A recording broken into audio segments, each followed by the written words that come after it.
Welcome to Food Institute. Hi, hello, my people. Good afternoon. Welcome back to Food Institute. On this channel, remember we'll talk about baking. We share different baking recipe, cooking, and all of that. And we also share different tips on how to survive in this baking industry. So you're welcome back to the channel this afternoon, and today we'll be talking about, like I said in my last video, that I want to take things steady and slowly on this channel. We are taking things from beginners to advanced. So if you watch my last video where I talked about tips to achieving the fluffy cakes, the part 1, and I'll be sharing the part 2 some other time. But today I'll be introducing you guys to baking tools and some of the baking tools we use for beginners. So I'll be introducing you to some of them, telling you their uses. I'll be dropping the pictures somewhere around, either left or right.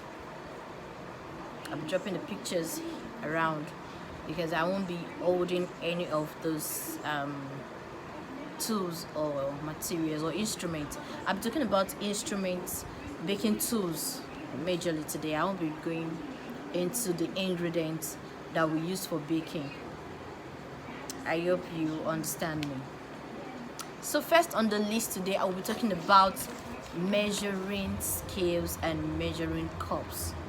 So as the name is measuring cups or measuring spoons and measuring scale. The measuring scale is used to weigh your dry or wet ingredients. At times we use it as well to weigh our batter when we are sharing it into our pans. You can't just use your eyes to just pour. At times, if you're already a pro, you know the level at which you want your batter to be in the cake pan. But if you're still a beginner and you're just starting, I would advise you always measure your batter as you pour it into your cake pans. I always advise you measure, like you weigh it to say, okay, this is 500 gram of butter in this pan, 500 gram of butter in this pan. So by the time you bake, you have the same levels of cake, like the same layers. One layer will not be higher than the other, so you have the same layers of cake, so your layers will be even. So that's the reason why we measure. I hope you understand that. That's for the measuring scale. So you can use it to measure your dry ingredients, you can use it to measure your wet ingredients, and you can use it to measure your batter in the cake pan and all of that. Then for the measuring spoon, which is very, very, very important for a beginner before you start, because by the time you start playing around with your measuring scale and spoon, you will know how many tablespoons is equivalent to how many teaspoons is equivalent to 1 tablespoon, and how many it is on the measuring scales. I hope you understand what I'm trying to say. So before that, you did a measuring spoon and a measuring cup. It's very important. Even as a beginner, as a pro baker, you need a measuring spoon, you need measuring cups, because the measuring spoon includes the teaspoons, the tablespoons. That's the measuring spoon. Then the cups includes the 1 cup, the half cup, the 3/4 cups, the 1/4 cup, and so on and so forth. So you need your measuring teaspoons, your measuring tablespoons, you need your cups as well as your measuring scale. So the measuring teaspoons, you use it to measure your recipe. Like for example, you have 2 cups of flour in the recipe, you use your cups. You have 1.5 tablespoons or 1.5 teaspoons of baking powder, you use, that's where your spoons come in. And like I said, as time goes on, if you start using your measuring cups and spoons regularly, you will know, like in a tablespoon you have 3 teaspoons in a tablespoon. So in a place where you don't have your tablespoon available, you can just quickly use 3 teaspoons to get a tablespoon. So that's what I'm trying to say there. Then the next on the line in my in my book here we have the rolling pin. Yeah, the rolling pin can be used when we are making some of our pastries. When we are making meat pie, we use it to roll out the dough. When we are making our chin chin, we use it to roll out the dough. That's the rolling pin, like it's rolling pin, so you know it's for rolling, it's to flattening. If you want a flat surface on your fondant, you use a rolling pin. Now, rolling pin for fondant and rolling pin, the wooden rolling pin, they are two different things.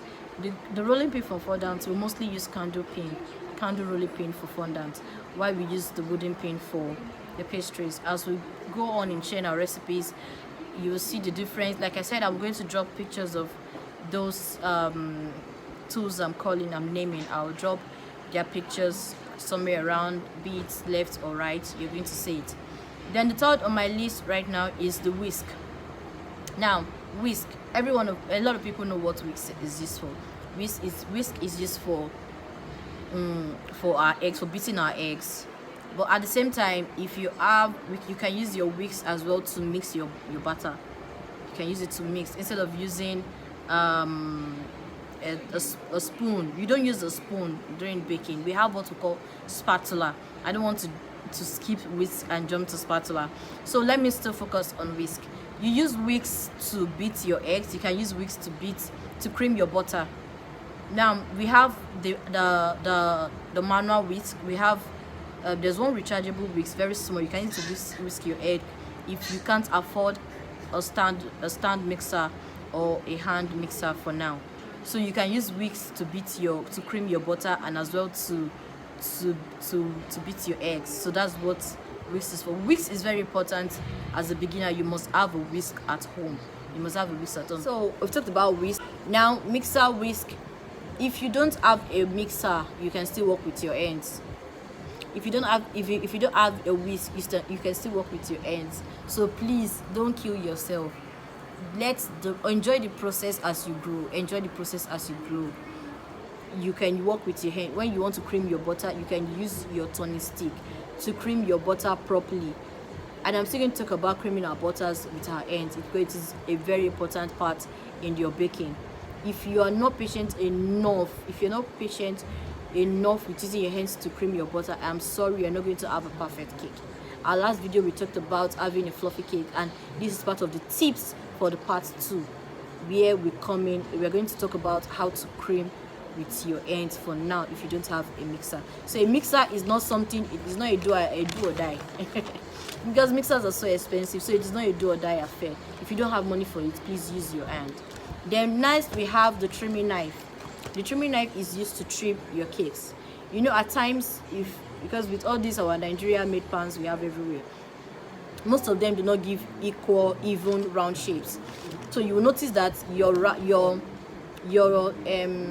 size 7 round cake, vanilla cake, and the second one might give it two different, I don't know what's wrong with me, sorry, might give it two different round shape, in the sense that one might come out, the other one might be normal, the other one might come out a little bit, maybe an inch or so.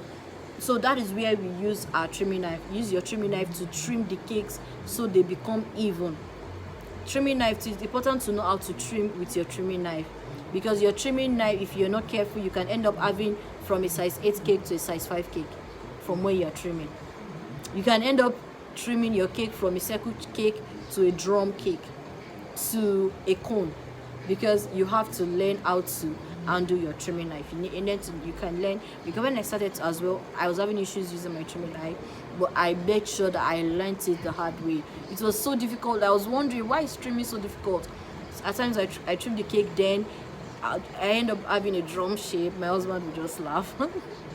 So that's another part of a baking that you need to know, because if you don't know how to trim, you are not going to have a good shape. Your cake is not going to have a good shape. If you're supposed to have a circle cake, you're going to end up having something else. If you're supposed to have a sharp edge, you're definitely going to have something else due to your trimming. So your trimming knife is important as well. As a beginner, you need your trimming knife. Oven. Now, when it comes to oven, it's not a do or die affair as well. If you don't have an oven, you can still bake. I said something in my last video of how I started. I started with my pots. I was using my pots to bake. and I used sand at first, but when I noticed that the heat, I could not control the heat while using sand. It was extremely hot, so I started using, there's this steel, this I don't know the name. I'm going to search for it and I'll drop it sorry, on the screen for you to see. It is for my burner. I placed it inside the pot, then I put my cake pan on it, directly on it, not on the sand. So the reason why I stopped using sand is because at times then I was using the cylinder gas. I was not using the burner. I was using the 6 kg cylinder gas. So I think the switch to it, the switch where you switch on you turn on the gas and turn it off, it was getting weak. So when the gas is very, very hot, the cylinder is hot, it will go high. It will just come high by itself. So if I'm not there to control it, I'll just see that my cake is just burning. It was just burning. So, and the fact that I was using sand even added more to it, because the sand became so hot, and it started affecting the cake, the cake, and before you know, it just goes burnt. So if you are using this thing that I just talked about, like I said, I was going to drop the name of that particular thing. I can't remember the name, but it comes with the burner. I don't know if it's the seats, that thing that your pot sits on your stove. You just put it inside your pot and put your cake pan. It is important. You just put your cake pan on it. So it is important to have an oven, but if you don't have one now, you can still bake. Don't limit yourself. You can still bake if you don't have an oven. Just follow this step like I told you. You don't use sand. You can use stone, or you use this burner, this burner face I just made mention of. That is even the best, because it's not going to help your cake dry out. It's not going to cook it over. It's not going to over bake your cake. So that's that. Then the next thing, you need plum. You don't really need plum if you can work on yourself.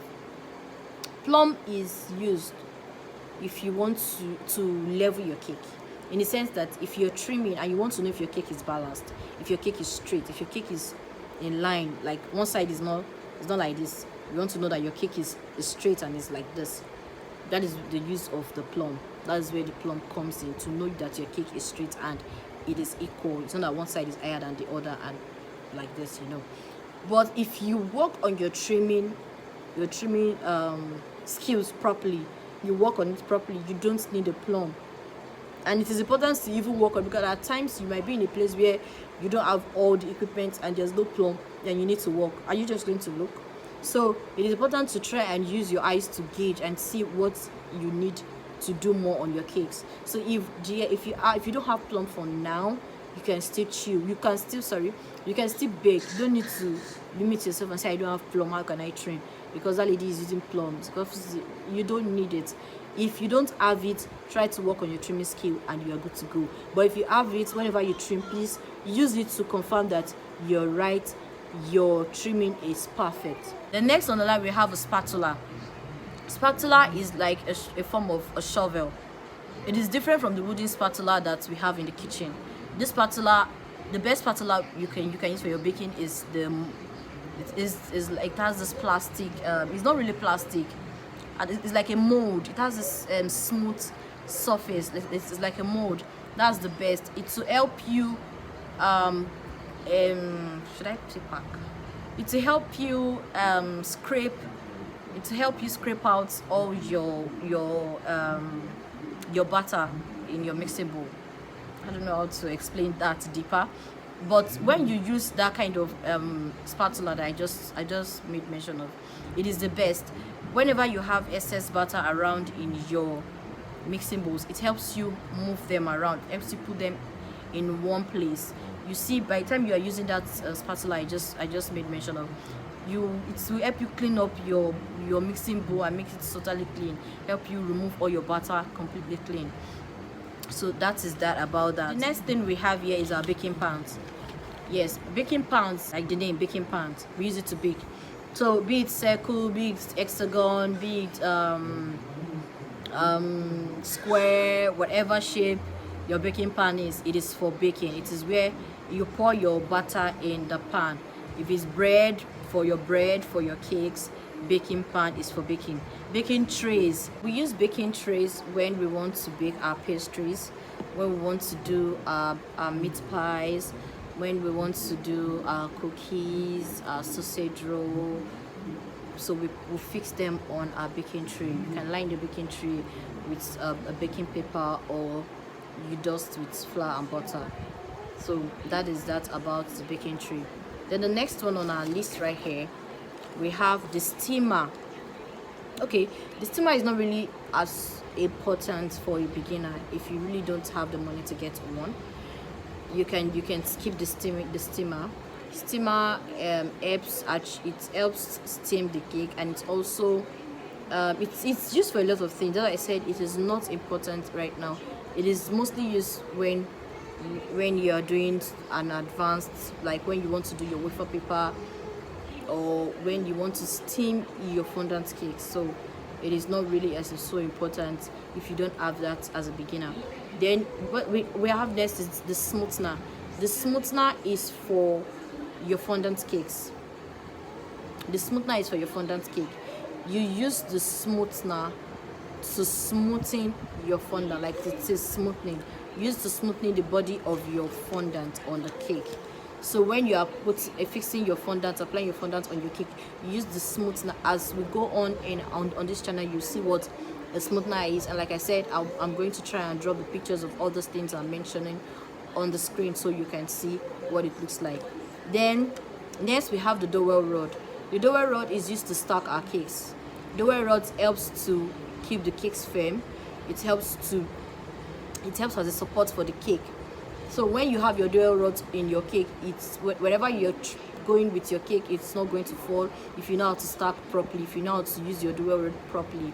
But in the absence of dowel rod, you can use your skewer, you can use your kebab stick, that's suya stick for it, or you use straw, the hard straw. Some bakers even go to the extent of using a pipe in their cakes. To use a pipe in their cakes. So if you are going far with your cake, for example, maybe the distance between where you are and where you're taking your cakes to is a little bit far, you need to make sure you stack your cake properly with either a dowel rod or any of these things I have mentioned for your cakes.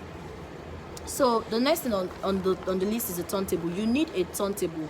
As a beginner, you need a turntable. It is very important. You can skip it if you don't have the money, like I said earlier, but it's if you are working with buttercream, you need a turntable, because this will help you turn the cake as you are applying and scraping your buttercream on the body of the cake. If you do not have a turntable, it is going to be difficult to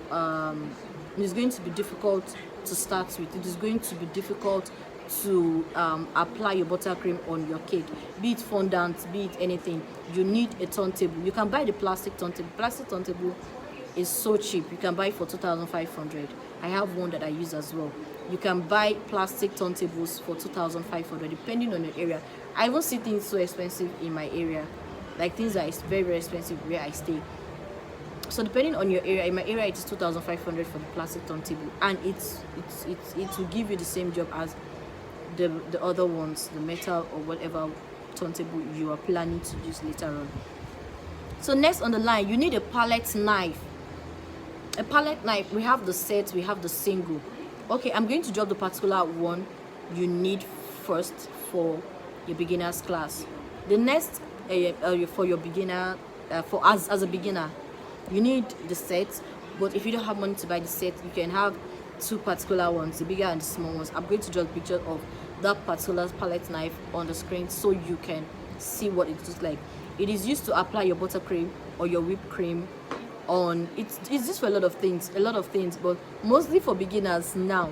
You can use it to apply your buttercream on your cakes. So you use it to apply the buttercreams around your cake, then use it to smoothen it as well, if you know how to use it for smoothing.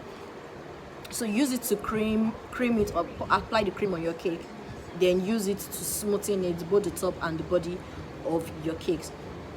As we go on this channel, you'll see how we use the palette knife. Then the next thing, you need a cake comb. Cake comb, you don't need one, it's just cake comb. I can't say you need a cake comb. You need cake combs, because cake combs comes in different designs. A lot. In short, I can't name how many designs we have on cake combs, but there are some common designs that you see online that you know that, okay, this is the particular cake comb they use for this particular cake. This particular cake comb they use for this particular cake. So there are common ones in the market that they use. So you can just get that one first. But in case in future time, maybe one of your clients send a picture and you don't have that particular cake comb, that shows that you need to get, the person wants exactly what is on that picture. That means you need to get that particular cake comb to achieve that design. So that's that. Then you need a scraper. Now scraper comes in different heights and different can I say texture. We have the metal, we have the steel, we have the acrylic, we have the plastic. Same thing goes as cake comb as well. But cake comb, you can really use any. You can go with the plastic, you can go with the acrylic, whatever one you have available. But I love, when it comes to scraper, I love to use the metal. I love to use the steel scraper, because there's or the acrylic. I love to use either the acrylic or the steel.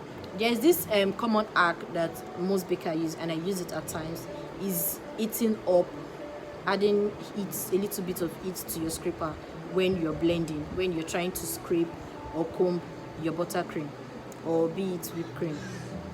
So when you are heating it up, you're using hot water. There's this hot water technique we use. It's always work best on steel, because it will heat up faster on the steel. Then you use it to blend in your buttercream, use it to comb in your buttercream. So as time goes on, you will see what I'm talking about. I'm going to teach you how to do it as well, because there's also ways of doing it. You don't need to make sure that you have to make sure that your scraper is not too hot. If not, your buttercream begins to melt. Next on our list today is the nozzle set. Nozzle sets are a set of tips used in decorating your cakes and designing your cakes, your cream cakes, like the buttercream. You can as well use your nozzle tip to achieve a design of fondant cake. Depends on the design you are given. You can as well pipe designs on your fondant cake, depending on what you have on ground, what you want to create. So the nozzle tips are set of tips, different kinds of design, beads, flower design, petals, or whatsoever design you want to achieve. It is we use the nozzle tip to do that.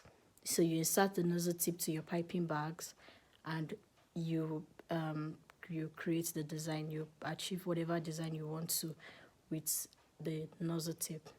So the next we have is the sieve. I'm supposed to have called that earlier before now. We use the sieve to like you all know what sieve is used for. We use it to sieve our flour, we use it to sieve our cocoa powder, we use it to sieve our butter as well. So as we continue on this channel, you'll see different things we can use our sieve to do. We're sieving our baking powder, our baking soda into the flour, a lot of things. So the sieve is important, because if you don't sieve them, most of those things, especially our flour, they have dirt in it. So when you sieve it, you'll be able to bring out those dates instead of baking with the dates. So the sieve will help you with a clean flour, and at times as icing sugar, if you want to do your fondant, you sieve it to make it lighter. So it is important to have a sieve as a baker. So we have lots of baking tools, but as a beginner you need to have these things I just mentioned. You need to have it at home so that you can bake anytime you want to. You need all those things that I've just listed. That is for the sieve and the nozzle tip. We have other tools you need. The other tools you need as a baker, but for beginner, like I said, this topic today is for beginners. So for beginners, you need these things I have just listed. You need to have them. It is important that you have them, so you don't limit yourself to things that you want to do and you're like, I can't do this because I don't have this. I can't do this because I don't have this. There are some that are so important that you just have to buy them. You just have to get them for whatever thing you want to do. So I would advise you, if you don't have money to get everything at once, you can list them according to preference, according to priority, according to the ones that, according to scale of preference, the one that is very important, and get them. Like I said, if you don't have an oven now, you can still bake. If you don't have a mixer, you can still work. So you can just scale them and okay, which one am I getting first? So that you won't have to, because by the time you list everything, you want to buy them at once, it's going to be a lot. So you can just list them, and that was the way I did when I was getting mine. I got a list, I put everything down, as I got them, I just tick it. Like, I got this, I have this now, I have that, I have this one now. I tick them. Those ones I got, I tick them to know that okay, these ones I have gotten them. This one, this is what I need. So that I'll know, okay, the next budget I am going for this. And as soon as I get them, I know that yes, it's off my neck. There are some things in you need as a baker that it's just a one-time payment. It's just a one-time purchase. You don't need to start thinking that I need to get another one. If you have an oven, I said maybe you need more ovens, or maybe you need a bigger one. There's nothing like I want to buy ovens and you start buying them every month. No, you don't need that. If you have a mixer for now, you can still work with it, probably to when you grow and I need, for example, you have a 5 liters mixer, okay, I don't want a 5 kg mixer, I want to get a 20 kg. But that 5 kg can still do some things for you. But because of okay, I have now grown, my brand is now big, and I'm getting orders that I need something bigger, then you go for those bigger ones. So there are some things you need as big as just one-time purchase, and you didn't need to get another one, except maybe when they go bad or you misplace them. So that's that about today's topic, and thank you guys for watching. I want you to remember that you need to subscribe to our channel. This keeps us going, it motivates us. When we see your subscribe, your likes, it is very important for this channel. So I'll be glad if you have any questions and you want us to answer. Please drop it in the comment section for us to answer your questions. So if you have any questions, I am here always to answer your questions. So feel free to drop your questions in the comment section, and I will be glad to do so. So thank you so much for watching, and I'll see you in the next video. Don't forget to subscribe. Turn on your notification bell. It is important, because anytime I drop a new video, you will be part of the first people to get a notification that yes, Foodstitute just dropped a video. So turn on your notification bell so you can follow us in this growth. I want you as a beginner, whoever is watching, you are looking for a page that will put you through the process as you grow. This page is for you. So turn on your notification bell so you can always get an alert, a reminder anytime we'll post a new video. So see you in our next one. Thank you so much.